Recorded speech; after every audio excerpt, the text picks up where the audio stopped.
اگر آپ یہ چاہتے ہیں کہ اللہ آپ کی دعا کو سن لے، اللہ آپ کی فریاد رسی کر دے، تو آپ جب کبھی بھی دعائیں مانگیں تو اللہ کی تعریف پہلے کیا کریں،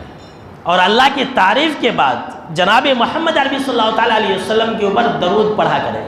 اللہ کی تعریف کے لیے آپ سورہ فاتحہ پڑھیے، جیسے کبھی آپ نے سنا، آیت الکرسی پڑھیے، سورہ حشر کی جو آخری 3 آیات ہیں، هو اللہ الذی لا الہ الا هو الرحمن الرحیم، یہ والی، یہ 3 آیتیں پڑھیے۔ اس کے بعد جو ہے قل واللہ احد پڑھیے۔ اللہ رب العالمین کی تعریفی والے جو جملے ہیں، جو میں نے آپ کو شروع میں بتلایا تھا، جو توحیدی کلمات ہیں، جو توحیدی جملے ہیں، پہلے ان کو خوب پڑھیے، اور اس کے بعد اپنے نبی جناب محمد عربی صلی اللہ تعالیٰ علیہ وسلم پر درود پڑھیے اور پھر مانگیے، آپ کی ہر دعا سنی جائے گی۔ اور اگر درود کے بغیر دعائیں پڑھیں گے تو آپ کی دعا قبول نہیں ہوگی۔ ہر وہ دعا روک لی جاتی ہے، ہر وہ دعا قبول نہیں کی جاتی ہے جس دعا میں درود نہ پڑھا جائے۔ حضرت عمر بن خطاب رضی اللہ تعالیٰ عنہ یہ کہا کرتے تھے کہ ان الدعاء موقوف بین السماء والارض لا يسعد منه شيء حتى تصلي على نبيك صلی اللہ تعالیٰ علیہ وسلم، کہ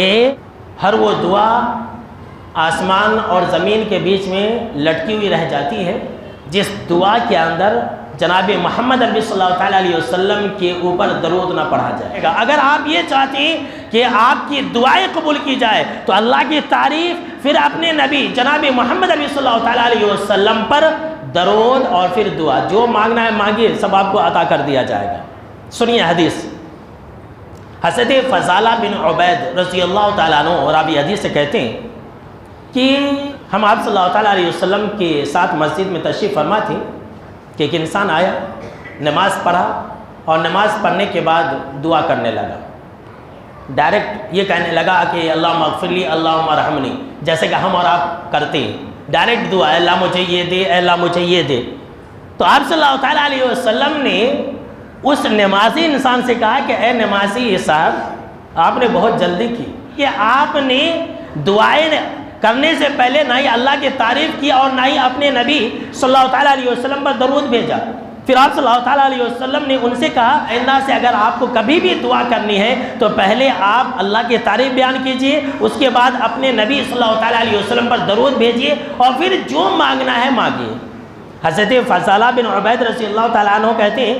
کہ کچھ دیر کے بعد اور ایک صاحب آئے، نماز پڑھی، نماز پڑھنے کے بعد انہوں نے دعا مانگنا شروع کر دیا۔ پہلے اس انسان نے اللہ کی تعریف بیان کی، اللہ کی بڑائی بیان کی، اس کے بعد آپ صلی اللہ تعالیٰ علیہ وسلم پر درود بھیجا اور پھر دعا مانگنے لگا۔ تب آپ صلی اللہ تعالیٰ علیہ وسلم نے کہا کہ اے نمازی، تو مانگ، ادعو تجب، تجھے جو مانگنی ہے مانگ، تیری دعا قبول کی جائے گی۔ اللہ اکبر۔ کیا کہا کہ تجھے جو مانگنا ہے مانگ، تیری دعا قبول کی جائے گی۔ اور ایک روایت کے اندر ہے کہ آپ صلی اللہ تعالیٰ علیہ وسلم نے کہا کہ وَصَلْ تُعْطَى، تو جو مانگ تجھے عطا کر دیا جائے گا۔ سبحان اللہ۔